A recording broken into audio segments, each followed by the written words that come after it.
Hey there. I'm excited to announce this to you today. This is what you've been waiting for in your spiritual quest. This is something I've wanted to do for a long time, and I'm finally ready to announce it that it's ready to go. It's the Grief to Growth Community Circle.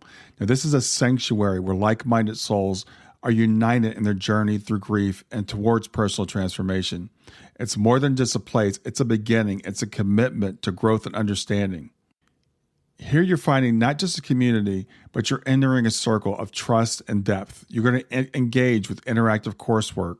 You'll dive into exclusive podcast episodes and partake in discussions that illuminate the path from mourning to empowerment. This is a realm where every question is honored and every individual's journey is validated. To be part of this exclusive circle, visit us at grieftogrowth.com/community or look for the chat icon at the bottom of every page on the main website. Remember that entry is a privilege because I want to ensure that every member is as dedicated and genuine as you are. You must apply to join, but the journey within is worth every step. So go ahead and join us today. Check it out, grieftogrowth.com/community, and I look forward to seeing you there. Hi there. Welcome to Grief to Growth Podcast. Your host is Brian Smith, spiritual seeker, best-selling author, grief survivor, and life coach. Brian believes that the worst tragedies of life provide the greatest opportunity for growth. Brian says he was planted, not buried, and he is here to help you grow where you've been planted by the difficulties in life. In each episode, Brian and his guests will share what has helped them to survive and thrive. It is his sincere hope this episode helps you today. Hey everybody, this is Brian back with another episode of Grief to Growth. And today I've got with me Jenny Light. Jenny is a yoga elder. She's a psychologist, a meditation teacher on Insight Timer, which is an app that I use a lot. She's an author and she's an inspirational speaker. And she's from Ayrshire, Scotland. I'm not sure if I pronounced that correctly. Her spiritual upbringing was fostered by her parents' personal exploration of vegetarianism, yoga, Findhorn, and a deep love of multi-faith religious buildings. She had a Kundalini awakening as a small child, and she found yoga at the age of 9. She continued where she left off in her spiritual meditative path of many lifetimes, she says. She trained as a Dru Yoga teacher in 2000 and went on to train exclusively in Scaravelli Yoga before undergoing the esoteric spiritual training with the guru Paramahansa Yogananda through the Self-Realization Fellowship. So Jenny's actually written a meditation book. She's written a few books. Her long-awaited third meditation book is called Awakening the Lotus of Peace, Yoga Meditation for Inner Peace. That came out this year, in 2022. And it's a beautifully illustrated book of yoga meditations to experience and express peace in your life. So with that, I want to welcome to Grief to Growth, Jenny Light. Hello, thank you for having me, Brian. It's a pleasure to be here. Yeah, I'm really looking forward to talking to you about your journey. It sounds like your spiritual journey started pretty early. You had a Kundalini awakening experience as a child? Yeah, it was only as an adult I actually knew what it was. But as a child, I would have these expanded states of awareness that would occur quite spontaneously, usually in the middle of the night. I would wake up and I would be expanded to fill the room, and I'd fill the room with blue light. And I couldn't move my physical body at the time when these happened. But it was only as an adult I read about it and went, oh, that's what happened to me. So these happened spontaneously. At what age do you think they started? 5. Okay. Yeah. And did you ever discuss them with anyone, or how did you process that at the age of 5? Well, do you know, when you're a child, you have this assumption that everybody experiences what you experience. So I thought probably everybody has this. So I don't remember discussing it. Or if I did, I can't imagine what language I would have used to kind of describe it. So probably my parents just dismissed it as, childish nonsense. Yeah, I find it's very common that children that have spiritual experiences, seeing spirit, having a Kundalini awakening experience, et cetera, they assume that everybody has it. So they just don't really think it's that big of a deal. Mm-hmm. I think that what it must have been for me. But it was when I was in my 20s, when I was doing spiritual healing training. and it all kicked off again. And I was, energies were too much for me, and I was in this expanded state again, and I had quite a rough time, actually.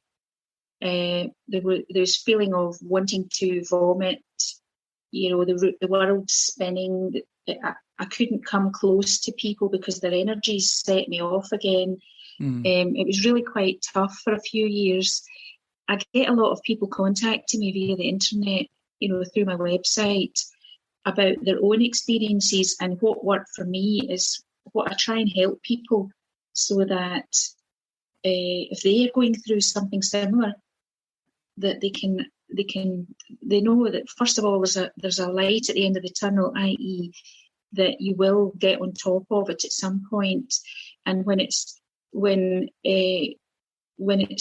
really debilitating on what you're trying to, like, I was trying to keep a career going in teaching, like in education, and to try and keep that going at the same time as having these expanded states, it was very difficult. So on my website, I've got a blog which tells people what worked for me. And the big number one is to not meditate. I know that sounds tough because I'm a meditation teacher, but I couldn't process it at the time. So having a space of 3 months where I didn't meditate, I've meditated since I was 14, and to not meditate was really tough. It was like breaking my pattern, my routine. But it was imperative because it was just too much. Everything was too much until I got some handle on it, some control on this uncontrollable prana energies that were running through the spine into these expanded states. Yeah. For people who don't understand what a Kundalini awakening is, could you explain a little bit more what that means? The Kundalini is the prana energy that is latent in everybody. So for an unawakened person, this is it has a depiction of being wrapped 3.5 times round the base of the spine at the coccyx. So it's sleeping, it's dormant. And it has this association with it being like a snake, coming up the spine and over the crown of the head onto the brow. But that Kundalini energy, as far as I'm aware, it can't be stimulated artificially. It has to come from a stage of spiritual development. But that latent, potent energy brings with it many benefits, but also it's tough at the beginning. For most people, find it quite tough until they got a level of control over it. Yeah, my understanding is it could be a very disorienting experience, as you've described it, both when you were a child, maybe not as much then, but also when you're in your 20s and you're trying to live a normal life. And I've heard of people that have had these spontaneous awakenings. And for us people who are kind of spiritual, you might think, oh, that sounds like a great thing to go through. But I hear it's pretty challenging. Well, I believe that awakening is, or something similar is ahead of people that haven't experienced it. But maybe not everybody goes through a rough time. I don't know. So what do you think, prompted that to happen to you again in your 20s after going through that when you were a child and it was, I guess, dormant again for a while? Yeah, it's a very good question. I think that as a child, you are still fresh from the previous incarnation, and that expanded state. I would have dreams of, I say dreams, they're not dreams, they're visions. They're more, I'm present in them, I'm conscious and awake of me being in a monk's outfit, orange robes, sitting overlooking this valley, and I'm sitting in lotus position meditating. And I believe that where I was in previous lives was just showing up in childhood. And then who I am in this life has to start to play out. Your childhood states recede. Children, as you've said, they are still fresh from the other world, between worlds and previous lives, and they're able to relate things that they shouldn't.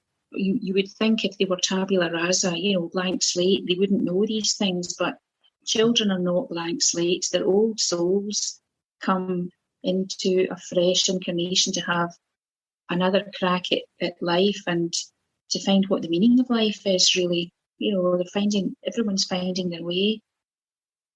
Yeah, I think that's very true. And it's just, I was going to say ironic, but I think everything happens for a reason. I was just discussing with someone reincarnation this morning, and he was saying, I don't believe in reincarnation because I'm a Christian and the Bible doesn't teach it. And I was just doing a little bit more research, and I was reminded of the research by Jim Tucker and Dr. Ian Stevenson at the University of Virginia with these children that remember a past life. And it's actually very common that children remember their past life, but then they kind of put it away for a while.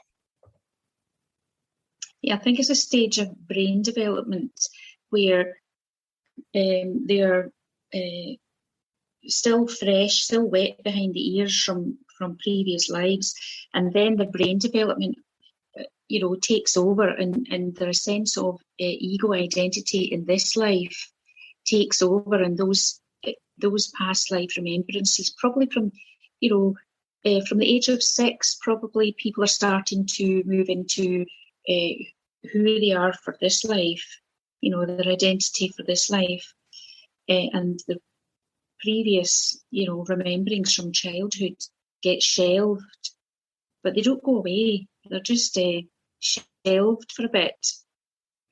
Yeah, and that's the same is true for anybody that's had a traumatic experience in a previous life. Mm-hmm. It maybe becomes shelved for a bit, but it has to play out at some point because it needs to have an outlet.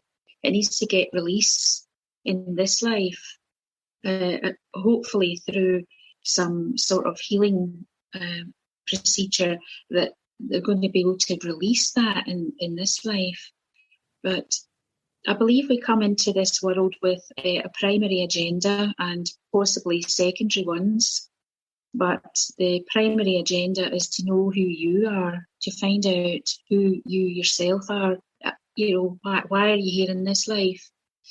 And secondary agendas may be that you've got certain people along the way that you've contracted perhaps to help or to forgive or to release.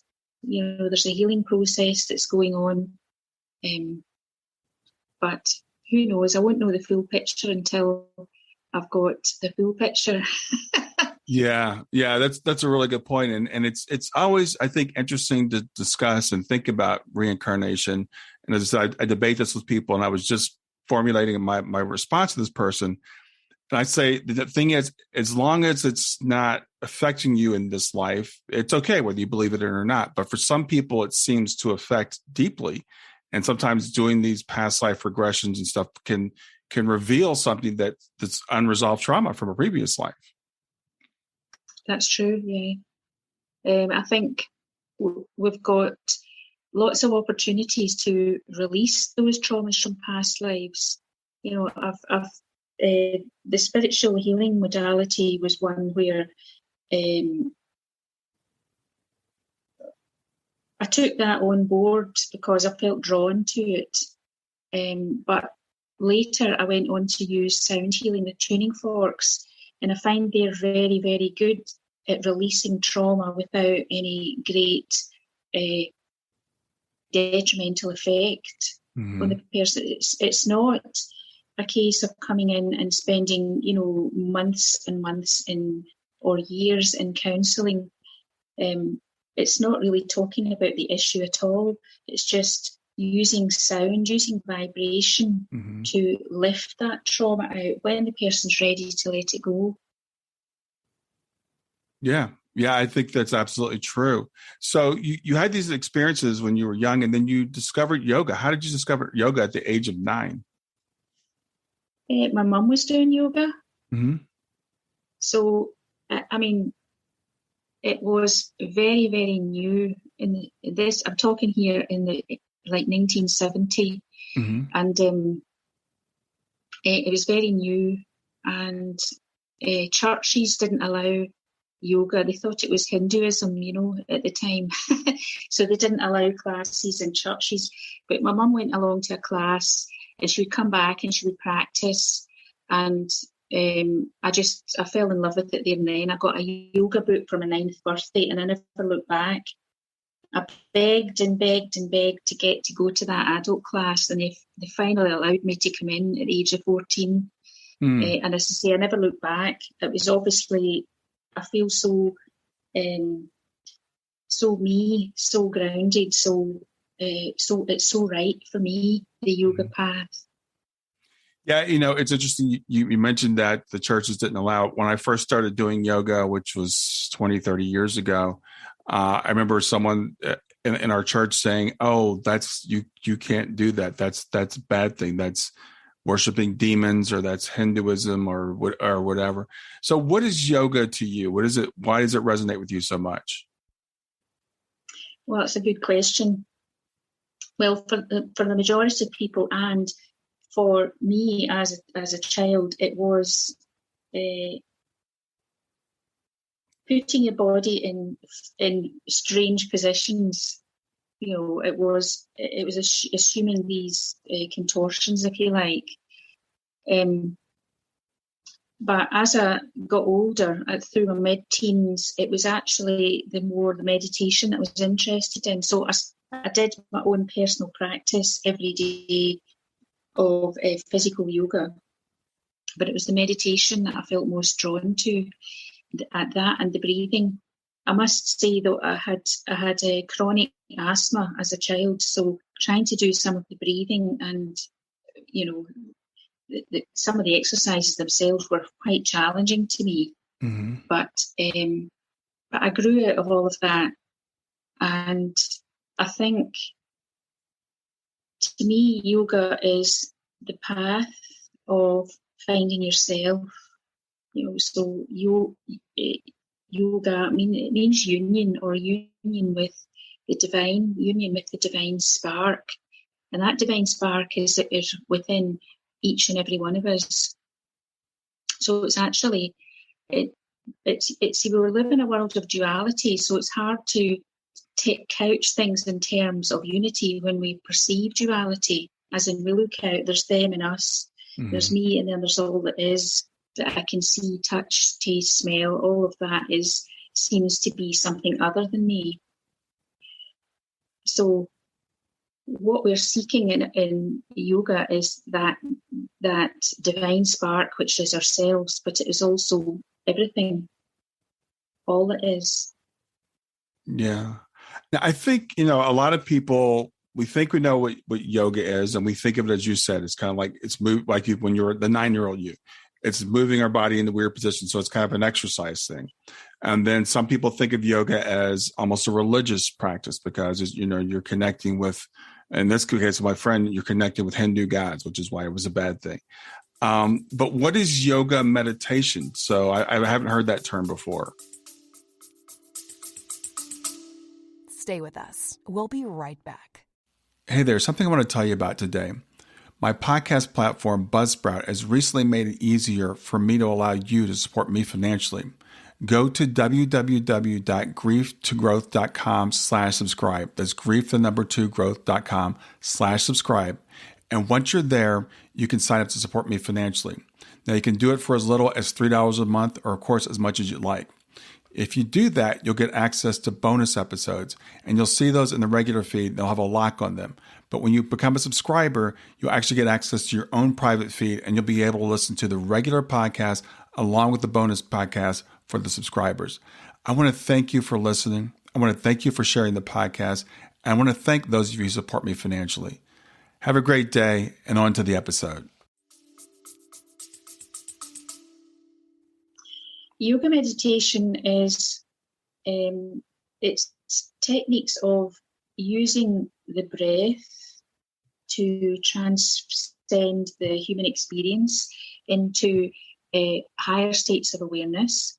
And it's very much focused on the fact that the spine, as in not the physical spine, but the astral body, the spine is the vehicle with which we transcend the human experience. So it's bringing the awareness up through the spine, through the different chakras, the energy wheels of consciousness at points on the spine.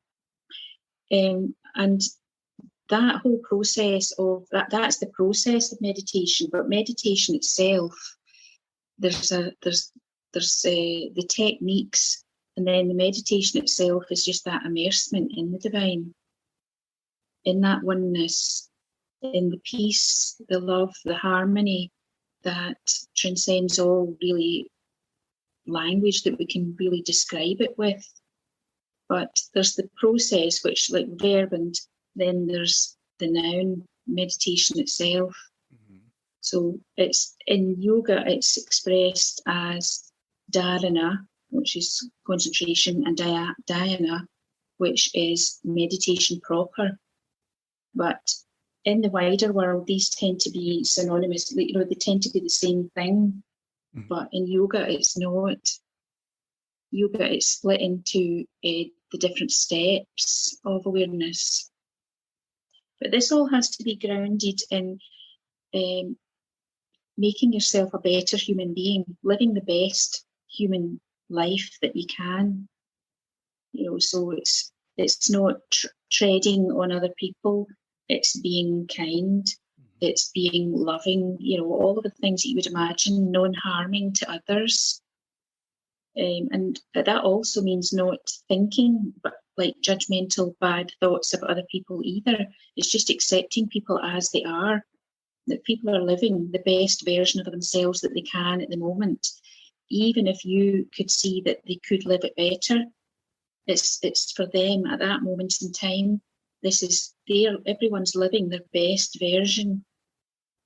When we look back on our own lives, we can see, looking back at our younger selves, that we would have done things, we would have acted different. I don't think I would have changed any of the storyline of my life, but I certainly would have been certain instances that I might have acted different, toward others, to be more kind, to be more loving. But it's a process of discovery and development, isn't it? Yeah. So what I hear you saying is yoga is more than just the exercises and more than just even the breathing, but it's more of a way of life. And I think a lot of people have gotten this. We have a misunderstanding of what yoga is. It's a much broader thing than we've been taught that it is. Well, I don't, run down anybody that really enjoys doing physical movement and physical yoga, because they have their benefits too.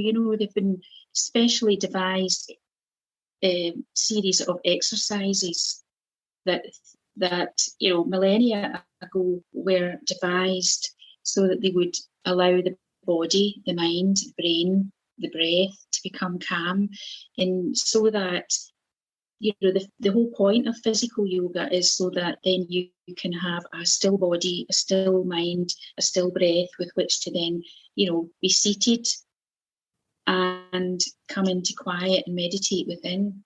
But I don't denigrate anybody that is enjoying the physical exercises, because it's a process. It's a worldwide movement, yoga, whereas before it was confined. I'm talking about the 1900s, it was confined to India. Only moved out of India with one or two swamis that moved out of India in the late 1900s. But now it's a worldwide, and there's hardly anyone across the world that doesn't know that, have some concept of what yoga is. Right. And it's widely accessible. It is, and I didn't mean to denigrate anybody that's doing yoga just physically or at that level. I guess what I was saying is there's different levels that we can go to, and once we start with that physical level, and that's the thing that actually scares some people. Going back to that friend, she's like, well, when you do yoga, you're opening up your mind. And that was a fearful thing to her. That was very scary to open up your mind to whatever. So I there are still some people I think that have that misconception that opening our minds is a bad thing. Well, it's all about having experience of you open a little bit and you go, oh, well, that wasn't so bad. Maybe next time I'll allow myself to open a little bit more. You go, oh, well, that wasn't so bad. It feels a wee bit different, but the perception as you open a little bit feels different from being closed.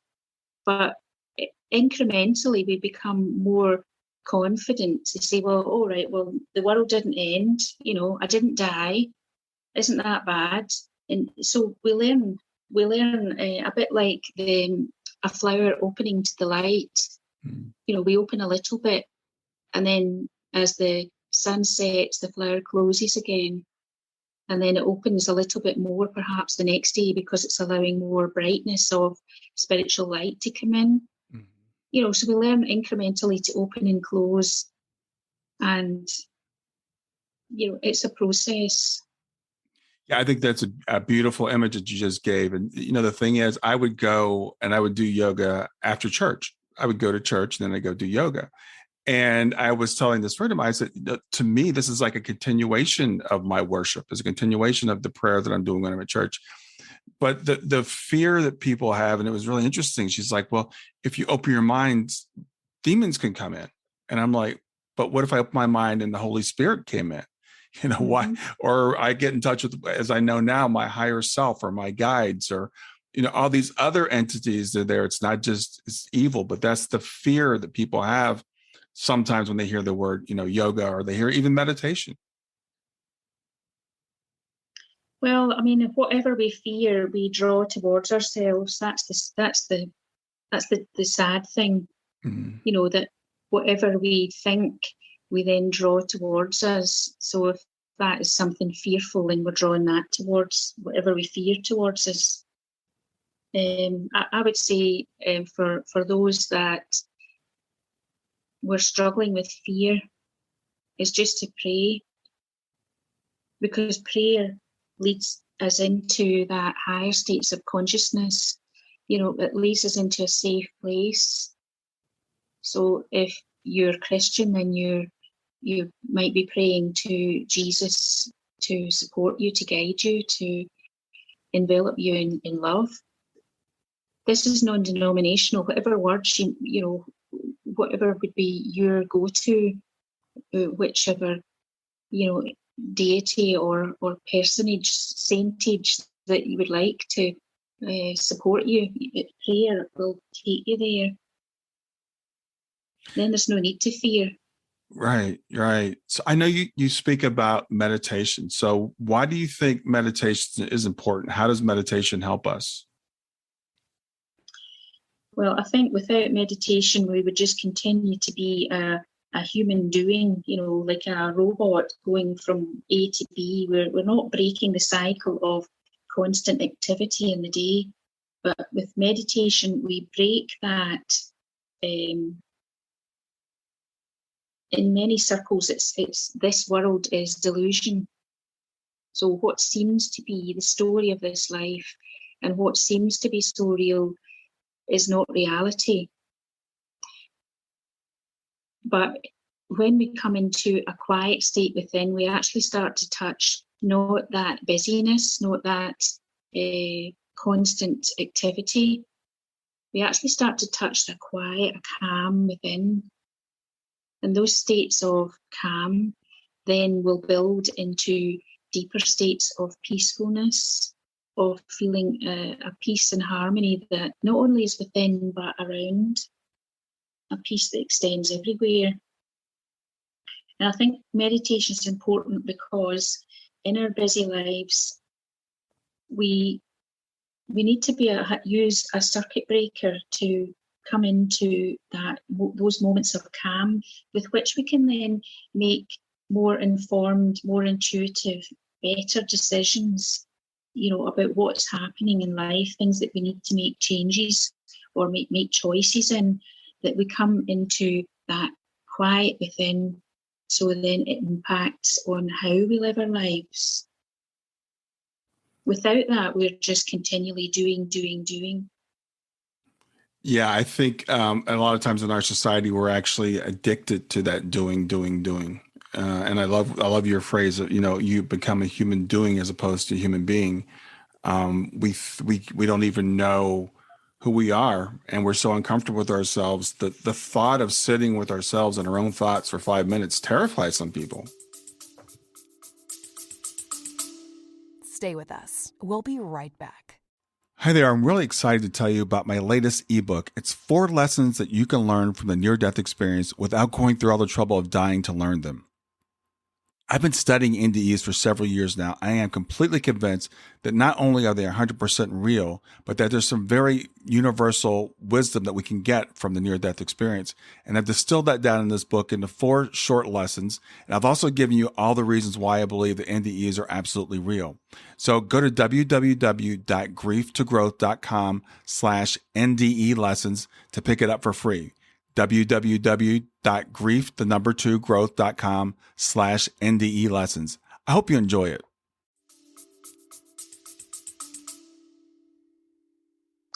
Well, even 2 or 3 minutes will make a difference if we sit and allow ourselves to come into calm. Yeah, I completely agree. And the people that... it has huge benefits, like for the physical body, for, bringing the body into calm. So it means it's going to be more healthy when it's not in stress. It's better for the brain. It calms the whole nervous system. There's a whole host of physical and mental benefits. But primarily my focus is on, spiritual, the emphasis on spiritual awakenings, on spiritual growth, is finding out who we are. But even just to take it on a physical level, a physical and a mental level, to allow the monkey mind to become not still, not empty, but quieter. Great benefits in that. Well, there is a mind-body connection that I think we don't give enough credit to. That that as the body goes, the mind goes, and vice versa. So that's why those physical benefits are there, and that's a lot of times something people in the West might cling on to. I can lower my blood pressure. I can reduce my level of cortisol. We do all those studies and stuff, but the reason why that happens is because of the spiritual things that we're doing, the fact that we're getting in contact with our true selves, that I think that actually leads to those physical benefits. And speaking of physical benefits, I know you're in your book, your first book, Living Lightly, you talked about your journey through what we call in the United States chronic fatigue, but I know you guys call it ME. I can't remember what ME stands for. But tell me how this practice helped you with that chronic fatigue. Well, chronic fatigue was me hitting total burnout. It was very upsetting at the time. I was unable to do anything, really. Maybe if I lay still for flat on my back for 5 hours a day, sort of drinking in the sunlight. I wasn't in direct light, but sort of drinking in the light of the sky. I might be able to do something, like make a meal later in the day. It was very debilitating at the time. But my journey to wellness was, I kind of decided 2 weeks after my diagnosis, I was, right, okay, that is not me. I'm going to get well. Yes, I've got a label, but I find a label quite useful, because a label says to you, well, this is what, you could have went on, I don't know, without that diagnosis, you don't really know what's wrong with you. But I'll say, okay, now I know what it is. That is a label, but I am not the label. So I'm going to get myself well from that label. So I thought, right, okay, complete change. I was always, eating very healthily. I was vegan. But I went to a 100% raw food diet. So I sent away for a book by Doreen Virtue and Jen, somebody or other, a raw food book, and I was just juicing and all that sort of thing, you know. I got a juicer for £5 in a thrift shop. So anyway, I went raw food diet, and I went to a spiritual healer once a week, and it was just me lying there while he worked, you know, remotely above the body, and I just came away energized. But you know, it just seemed to like charged a battery for me when I wasn't able to do it myself. I did some meditation, but for anybody that knows anything about chronic fatigue, it's an inability to process language, and you know, the cognitive bit doesn't work. So concentration on anything was like 1 or 2 minutes, and I couldn't process. Sometimes I would go to speak and I couldn't remember what I'd started the sentence to try and say. You know, it was really difficult. Sometimes I would watch people's mouth move and I couldn't process what they were saying. So the meditation, I would say, was more me going quiet within for about a minute and just to try and focus on my breathing. It was nothing esoteric, nothing fancy. It was just coming into a quiet within. We'll get back to Grief to Growth in just a few seconds. Did you know that Brian is an author and a life coach? If you're grieving or know someone who is grieving, his book, Grief to Growth, is a best-selling, easy-to-read book that might help you or someone you know. People work with Brian as a life coach to break through barriers and live their best lives. You can find out more about Brian and what he offers at www.grieftogrowth.com, www.growth.com, or text GROWTH, GROWTH, to 31996. If you'd like to support this podcast, visit www.patreon.com/grieftogrowth, www.patreon.com/GRIEF, to make a financial contribution. And now, back to Grief to Growth. Positive thinking. As I say, I'm not that label. I am getting well from this. And also I used omegas. So it was a brand called Veg EPA. It's a high-end omega-3, 6 and 9. So it's a process. I'm not selling this stuff. I'm just saying that it worked for me by a company called iGenis. And it was really instrumental. I read a book called Mitochondria, Not Hypochondria, by a doctor, and she had said that this product was really good. So I had 4 of them for the first couple of days, and then I was down to 2 of them for a few weeks, and then 1 a day for a year and a half. But within a fortnight, within 14 days, I was thinking better, I had more energy, I was able to, you know, get up earlier in the day.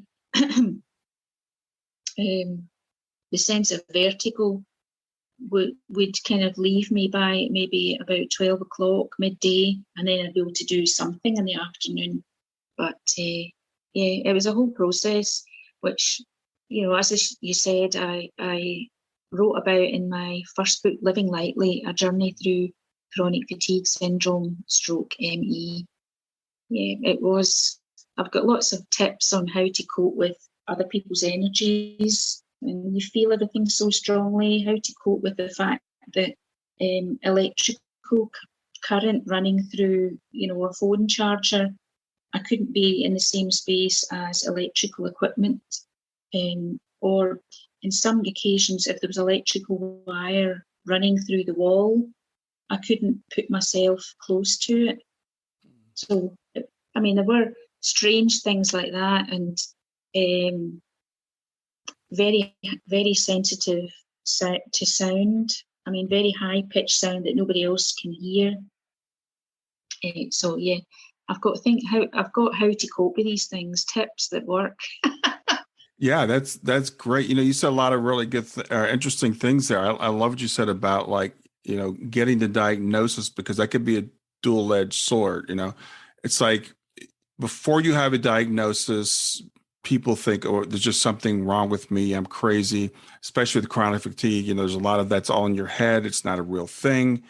But then you get the diagnosis, but then we have to be careful not to say, well, that's the label. That's who I am.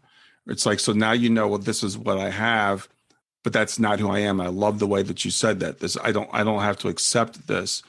And there's a combination between the physical and the spiritual and the mental, the things that you've done. The raw food diet, and was one thing, and taking the EFAs, the essential fatty acids, that was a way of helpful, but also going to see a spiritual healer. I'm a big believer in all of the above, so we can use Western medicine and we can use other things. Yeah, use whatever is in your power to do, make the physical changes that you need, but make the mental ones too. The long-term goal is to put that behind. And I thought to myself, well, I've overcome chronic asthma as a child. I missed half of my schooling as a child because it was so bad. This was before inhalers and stuff like that. Mm-hmm. And I overcame all of that, Kundalini sensitivity in my 20s. And I thought, well, I'm going to overcome this. This will not, define me. Mm-hmm. Yeah, I think, as you talk about all those things, I think some of us are more sensitive to things. We're all transmitters and we're all receivers, And you talked about some things that remind me of a lot of people who have had near-death experiences, the sensitivity to electrical currents and stuff, the sensitivity to other people's energies. And so people might say, well, that's woo-woo stuff. But the fact is, our brains are putting out electrical signals. Even more, our hearts are putting out electrical signals. So when we walk into a room, our heart signals go out, I think it's like 30 feet. So when we're close to other people, we can pick up on their energies. And I think some people are more sensitive to that than other people are. But as I'm sitting here right now, there's all kinds of electrical currents going on around me that most of us ignore, but for some people, it really impacts us. Mm-hmm. I would say it doesn't bother me so much now. I mean, I've outgrown that, Mm-hmm. But I think that every experience that we have in life has got something really precious to teach us. Yeah, so it taught me to reinvent how I live life, how I deal with the cards that I've been given. It taught me to do things differently. Mm-hmm. And I know that I've had lots of people that I've kind of coached through their own chronic fatigue syndrome. But I think ultimately it comes down to are you going to allow this to define and to curtail who you are? Now, I don't mean by that by being silly and go and expose yourself to things that are going to make you ill again. But Mm-hmm. what I mean is that you learn to pace yourself. So you have periods of rest, you have periods of activity, but you don't allow that to curtail what you really want to do in life. How can something physical actually, change you as a person? Because it's only an experience, it's only perception. Because the physical body is not who you really are.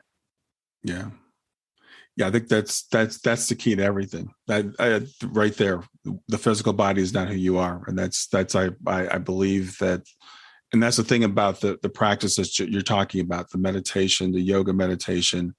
It really helps us get in touch with our true self and understand that this body is something that we inhabit, but it's not who we are.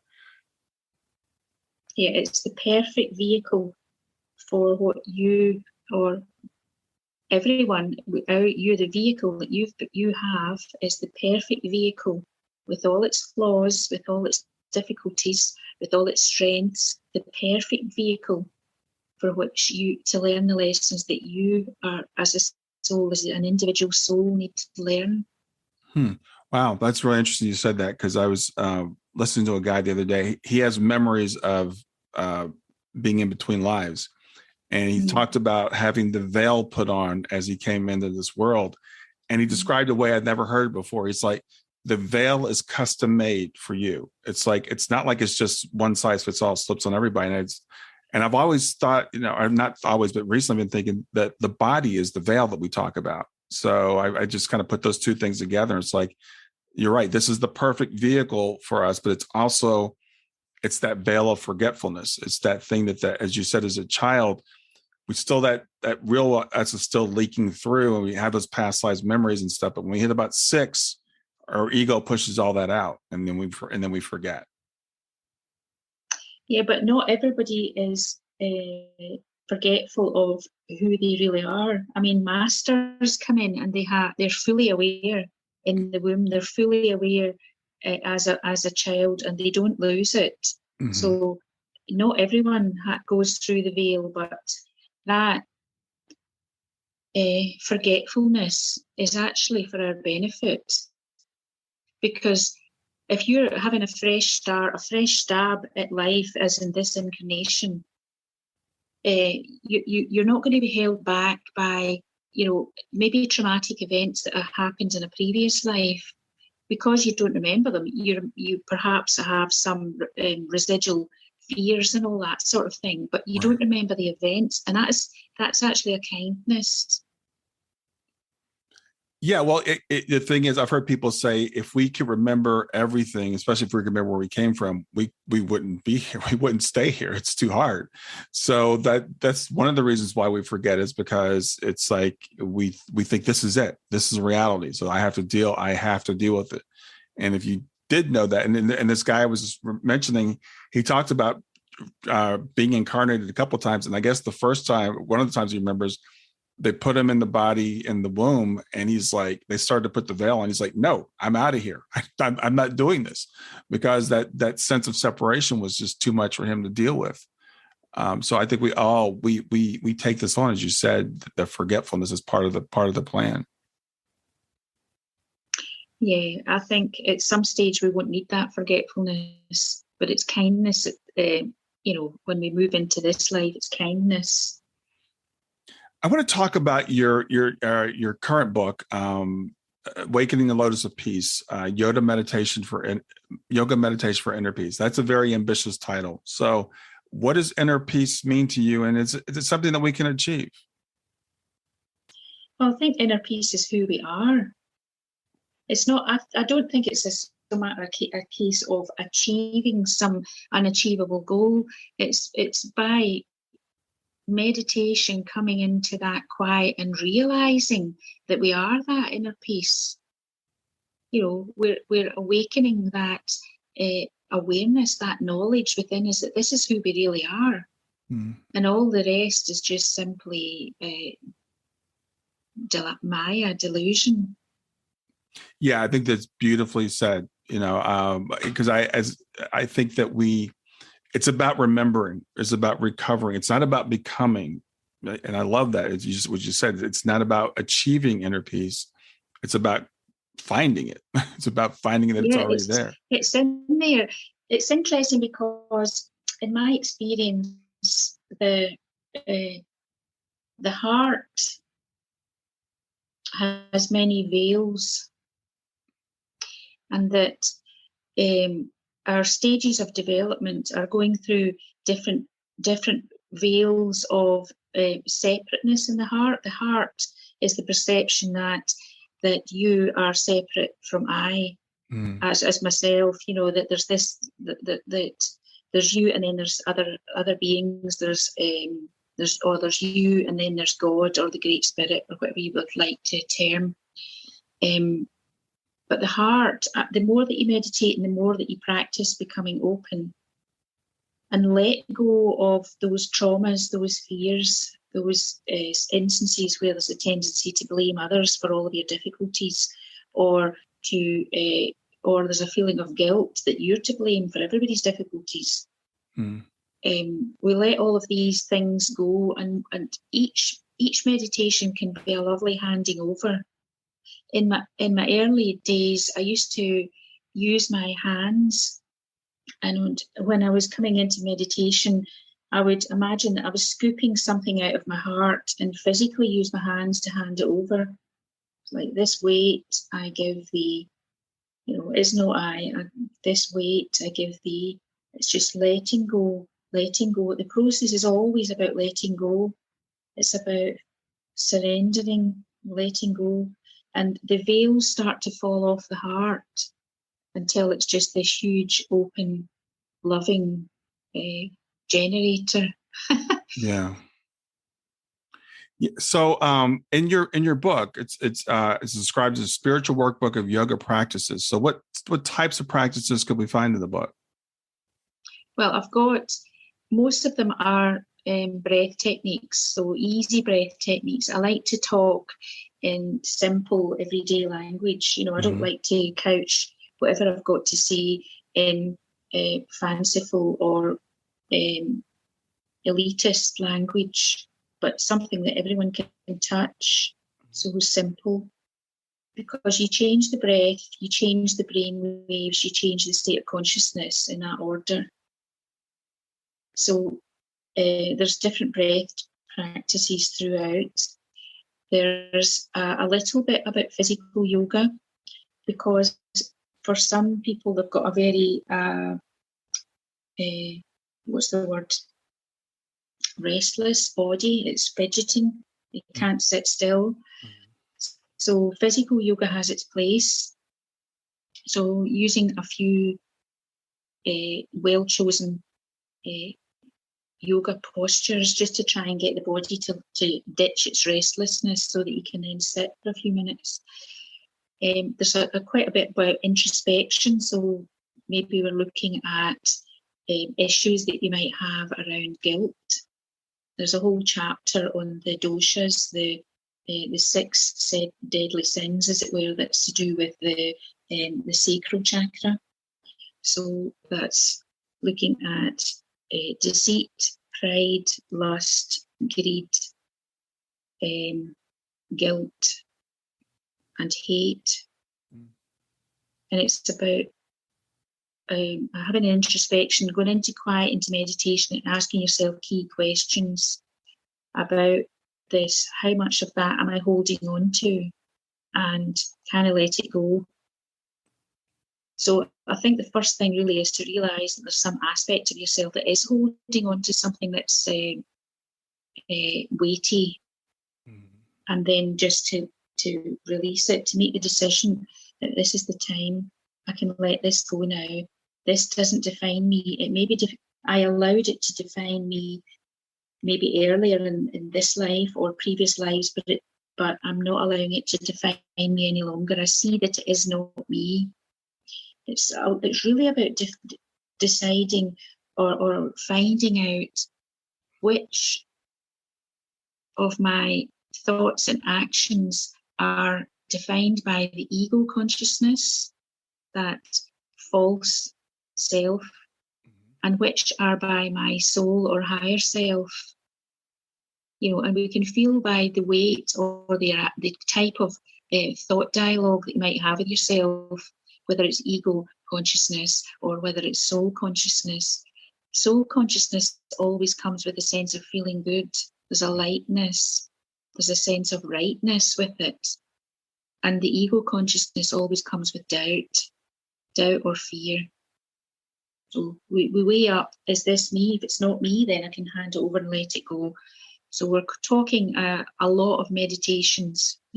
This is a lifetime practice in refining who you think you are to reveal who you really are. Yeah, sounds beautiful.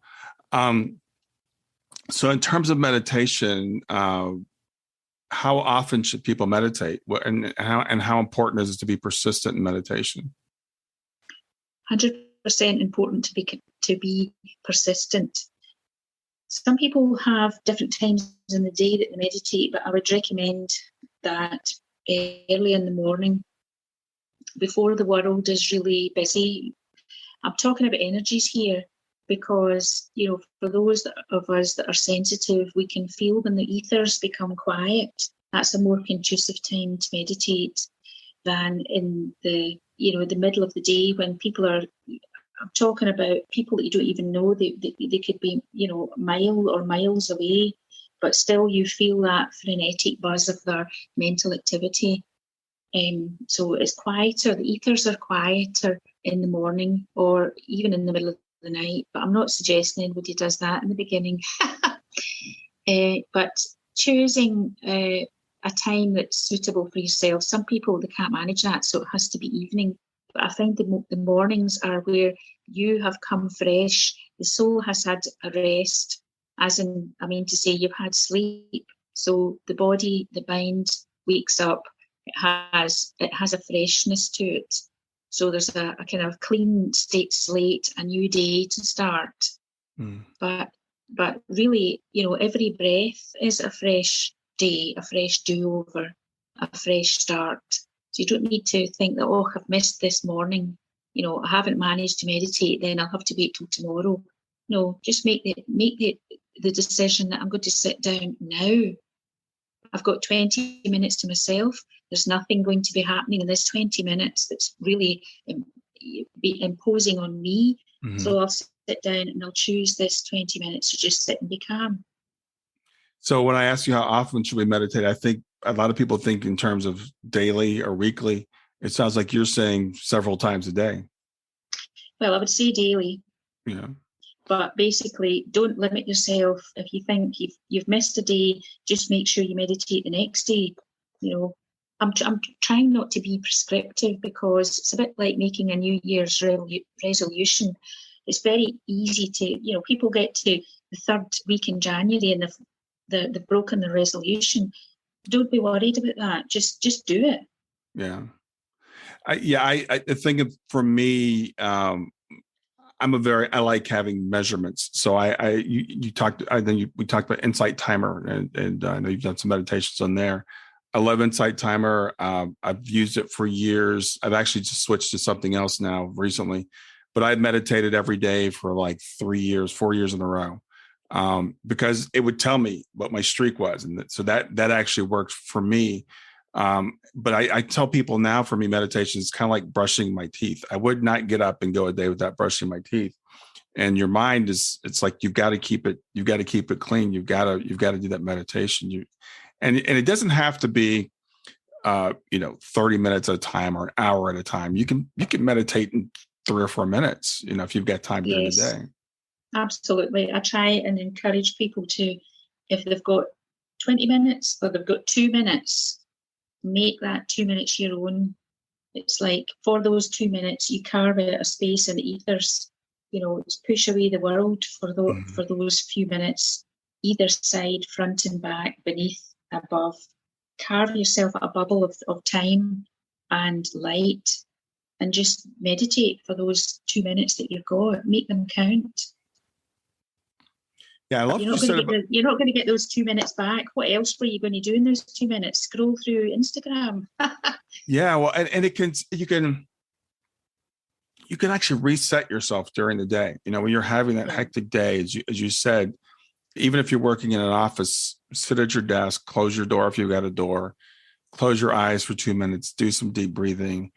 It really, you can feel it in your body. It doesn't take 30 minutes to kind of return to that state.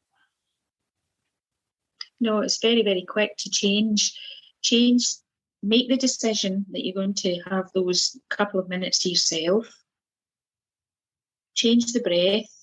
Immediately that you change the breath by lengthening the exhale, then we have a change in the brain waves. The brain waves become longer and slower, and our state of consciousness then changes from the conscious mind into the calmness of the subconscious mind that we're used to going into in sleep every night. We slide into the subconscious.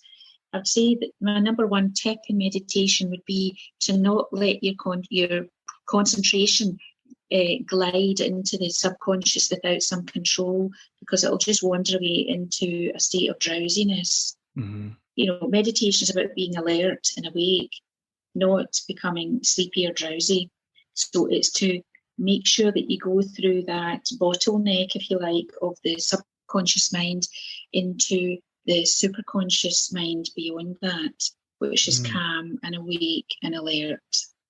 Yeah, I've never heard it put that way. I love that. So, a lot of us are concerned right now with what's going on in the world. I mean, it seems to be a crazy place. So do you think that a personal meditation practice can have an impact on world peace? Absolutely. Because remember, thought is what we are. Whatever we think is what happens. It has a great impact on the world at large. And there's this tendency to think that we are small. There's only one of us, so we're small and insignificant, and we can't make any change. I would say to not concern yourself too much with what's going on in the world. Change yourself first. Gandhi said, be the change that you want to see in the world.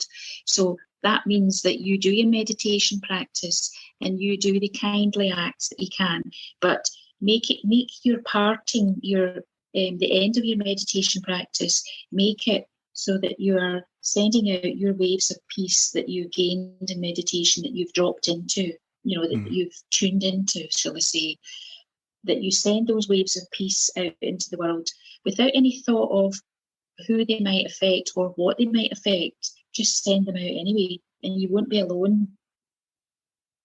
Yeah, peace for some people tend to be synonymous with the opposite of war. Mm-hmm. Peace and war are two opposites, and I would say that they're not. Peace is a state in its own right. It's not the opposite of anything. And just to send that peace out into the world, you can make huge change just by doing that. You change the ethers for the lot of us. Your small act, quiet act that isn't being we are broadcasting, but you're not necessarily saying to anybody. Your small act does make a change in the world. And the ethers change. There's that where we all touch in consciousness, the human consciousness, that mass consciousness. We feel your calmness. We feel your peace emanating. Mm. Yeah, that saying by Gandhi, I remember hearing it several decades ago now, and it just it's those really simple things that are so profound, and we don't realize the profundity of them when we first hear them. That be the change that you wish to be in the world. That's all we can change is ourselves. But the thing is, we are all connected. We are all one, and we have much more of an impact on the world than we think we do, than we give ourselves credit for. And if someone smiles at you in the morning, it can impact the way you go about your day and how you react to your family when you come home at night. And that person's smile has impacted your family. And then they go out and they do a kind act for somebody, and it ripples through the world. It does indeed. We're not separate. We're all connected in consciousness, and we feel it, we perceive it. It helps us to be the better person that we're seeking to be. Absolutely. Well, Jenny, it's been really good talking to you. Is there anything else you'd like to say as we wrap up today? I would just like to encourage people to, if they haven't got a meditation practice already, is to make the decision that they're going to take 20 minutes, 2 minutes, whatever they have, and try and meditate every day. You could use Insight Timer app or any other app for guided meditations. Personally, I prefer to just sit in the quiet. But it's whatever you're drawn to. It's going to have repercussions for your physical health. If you meditate, it'll be beneficial for your mental health, and it'll lead you more clearly on your spiritual path to awaken to who you really are. Yeah, absolutely. So I want to let people know where they can find you. So it's www.livinglightly.co.uk. Is that correct? Yes, there's a hyphen in the middle there, so it's living yes. lightly. Yeah. Sorry about that. I should have said living-lightly.co.uk. And so I assume people can find out more about you there. Yeah, I mean, I'm happy to, converse with anybody that has, maybe they've got issues with their own chronic fatigue or their Kundalini awakening, or they really want to know how to meditate. I've got some 6 free physical yoga. It's very gentle yoga, and meditation sessions. So there's 6 half-hour sessions for free up on my site. So it links to YouTube. So people can. Yeah. That's awesome. I'll put the link in the show notes. But Jenny, it's been really, really great getting to talk to you today and getting to know you. Thanks for being here. Oh, it's been lovely speaking to you, Brian. Have a lovely day. Yeah, you too. Bye. Bye. Thanks for listening to Grief to Growth. Brian hopes that you find this episode helpful and will come back for future episodes. Brian's best-selling book, Grief to Growth, Planted Not Buried, is a great resource for anyone who is coping with grief or knows someone who is. If you enjoy the podcast and would like to support it, there are 3 things you can do to help. The first is to share the podcast with someone that you think it will help. The second is to go to iTunes, rate, and review the episode. The third way you can support the podcast is by becoming a patron. Head over to www.patreon.com/grief2growth. That's patreon.com/grief, the number 2, growth, and sign up to make a small monthly donation. Patrons get access to exclusive bonus content and knowledge that you are helping to spread the message of grief to growth. For more about Brian and Grief to Growth, visit www.grief2growth.com. Hi there. I hope you enjoyed this latest episode of the podcast, and I'd love to hear your thoughts. What questions came up for you? What did you like about it? What didn't you like about it? I invite you to visit us at grieftogrowth.circle.so. That's grief, the number 2, growth.circle.so to continue the conversation with me and with other listeners. It's a space to sound off, to share reactions, and to go deeper into the topics from the show. I look forward to chatting more, and I hope to see you there.